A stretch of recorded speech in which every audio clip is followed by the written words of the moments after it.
different protocols with sightings, and basically how it works is that, oh, somebody's just going to squeeze past quickly, and then it looks like a new guide, so he's getting taken around by one of the more experienced guys and getting taught what to do. Anyway, it looks like he's got into a perfect spot there. I'm just going to give them a thumbs up so that they all know that everyone's happy, which is all good. So there we go, and now we can continue looking at the leopard. Sorry, Valerie, you were wondering how long will guides be able to stay in a sighting before having to move off, and the general rule is that they'll be here for about 20 minutes. Of course, it depends on a lot of things, how many vehicles are waiting by, or standing by rather. But yes, your screenshots.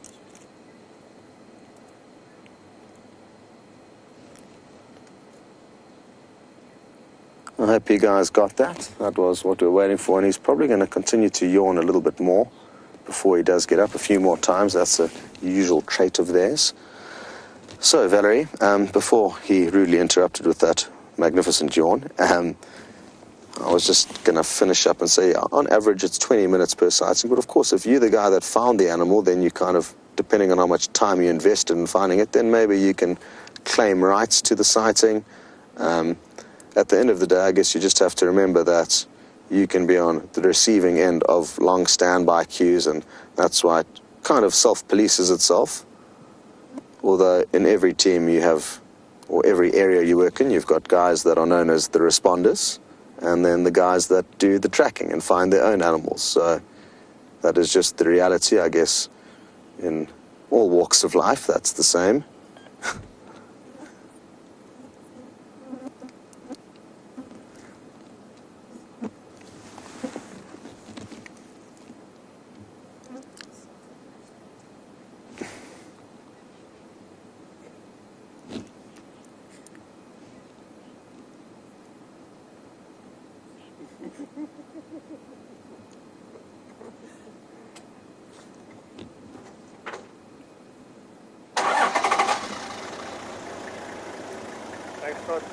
Cheers, Louis.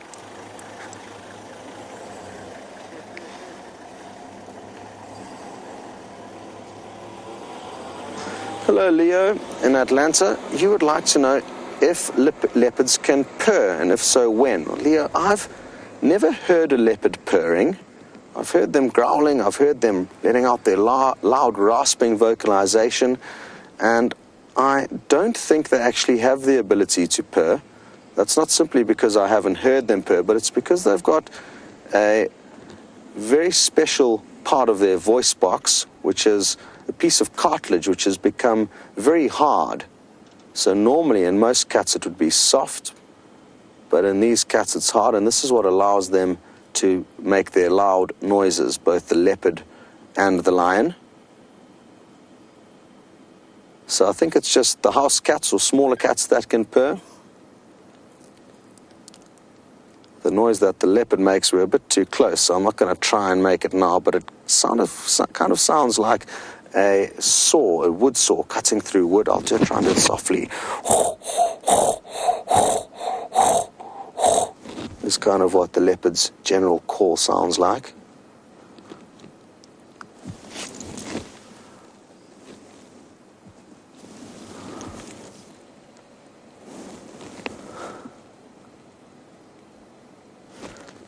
Hello, Lisa W. You'd like to know if I think that Tingana had any idea that Anderson male was lurking along the western portions of Arethusa. No, I don't. I think it's too far away.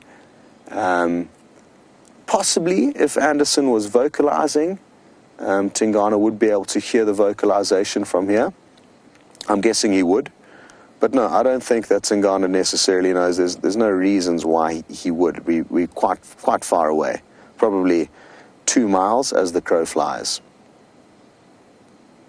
We'd probably find he'd be looking in that direction, which is the opposite direction he's looking in now, if he did know something was happening over there.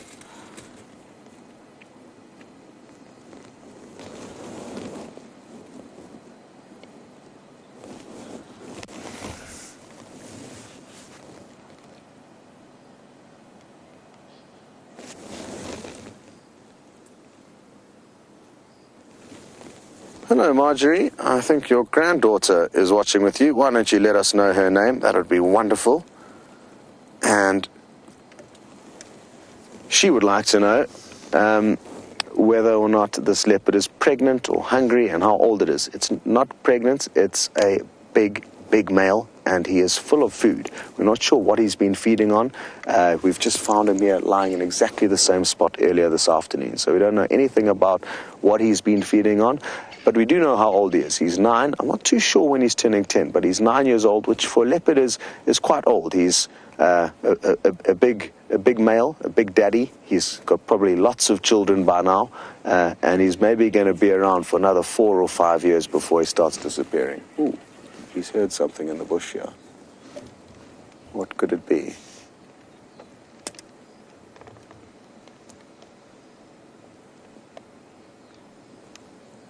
Well, we might get lucky and see him making a kill. There's something moving nearby, and the bush is quite thick here, so good cover. The wind is swirling, so I'm not too sure what exactly is happening with the wind.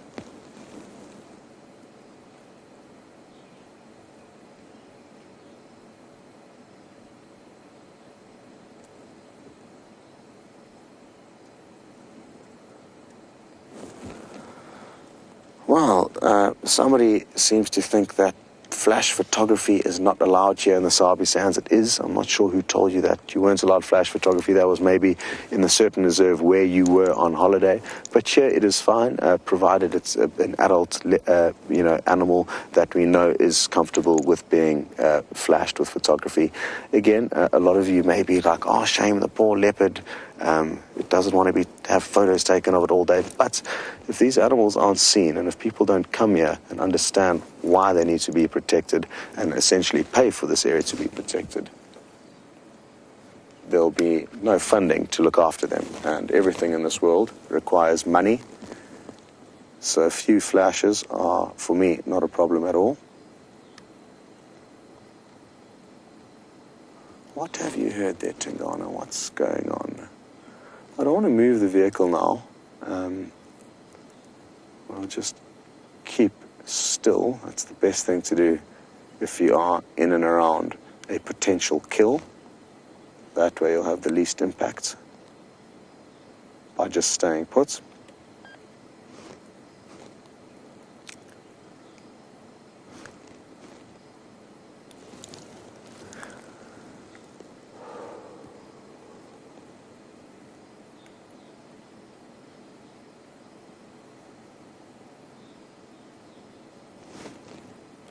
You got any more stops there, Dave? Okay.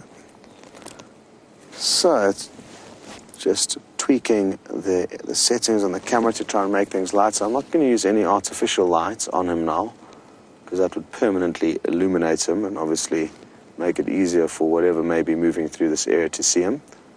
So we may just have to sit here in the dark as it gets darker.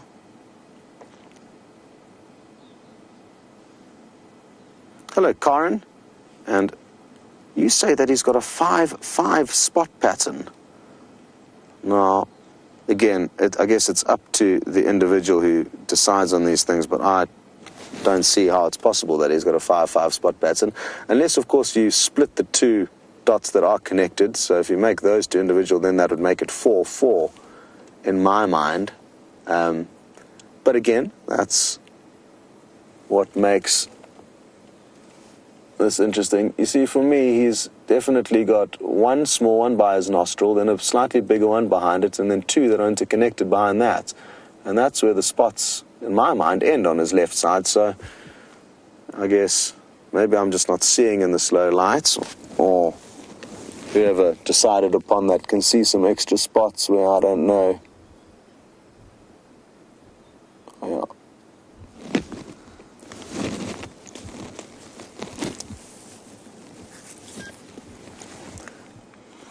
Hello, Anna. You would like to know how we distinguish a male and a female leopard from a distance. It's not easy, Anna. And for me, the best way is to look underneath their tail. If there are a pair of testicles under the tail, then you can see them. If not, then it's a female. But size is also a good general rule. Males are considerably larger and bulkier than the females, so you can look at their physique. But from a distance, it can be difficult, Anna. Oh, another nice big yawn. Look at those canines in perfect condition. Now on his left side, let's look again. 2 spots interconnected and another 2. Maybe there's a third one above that middle one. Yeah, there is a little third one above the middle one there, I think. So, I guess they are using those 2 spots on this side that are interconnected as individuals. 1, 2, and then 3 that make a little triangle closer to his nostrils. So I can understand where Panthera, who's apparently officially named him having a 5-5 spot pattern, I can see where they make the 5 on the right by splitting those 2 on the far left. But on the other side of his muzzle, on his left-hand muzzle, I couldn't in this light work that out. So anyway, maybe there is just a tiny little dot there that they're using.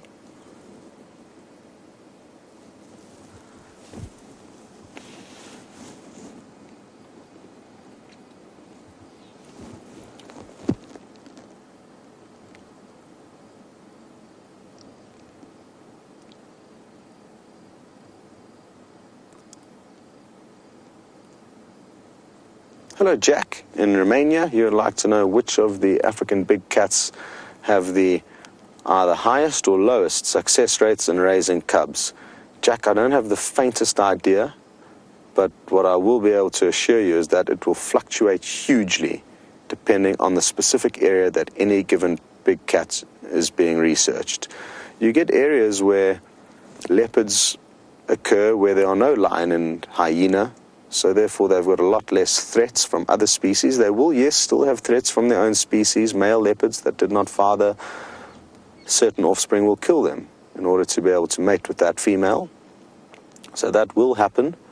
But, obviously they're going to be losing a lot less of their young to animals like hyena and lion. So that's why it will all depend on the specific area of operation. And I think it's probably fairly matched between the lion and the leopard. The cheetah probably also lose a lot, but again, it just depends on the density of other predators in that area.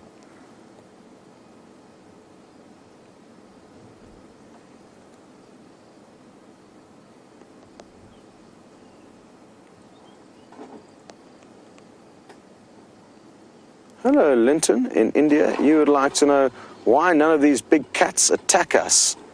Linton, that's because people have been coming here for many, many years, since the 1960s, armed only with a camera. They're going to reverse now, Dave, so you can just zoom out. This vehicle is just going to make their way out of here, so we're just going to zoom out so you don't get a blur of vehicle heading past you. Because people have been driving around here for so long, treating these animals with the correct respect and space and care, the animals have come oblivious to us. Before that, however, Linton, the animals would have been terrified and they would have run away from vehicles every time that they came into contact with us and run away from humans. They would have been scared of us. And the reason why animals, as a general rule, are scared of us is because us as humans have persecuted them, hunted them for their coats, for food, just for any manner of reasons. But we did have a lot of negative impacts with these animals many years ago. So they've become inherently scared of us. And after many, many years of ensuring and kind of cheers, guys. By continuing to just try and really make them understand that we're not here to harm them, they have eventually got used to us. And this is the result. We can view animals at a close distance as if we're not even here. Thankfully, Linton, they do not see us as food because it would be very easy for them to eat us.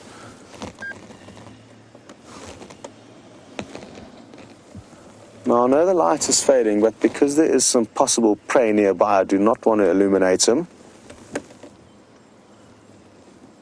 And that is just one of those things. Which is perfect, actually, because you guys are going to go across to James for a quick update, and we'll be waiting here. Hopefully, we'll have some news for you when you come back.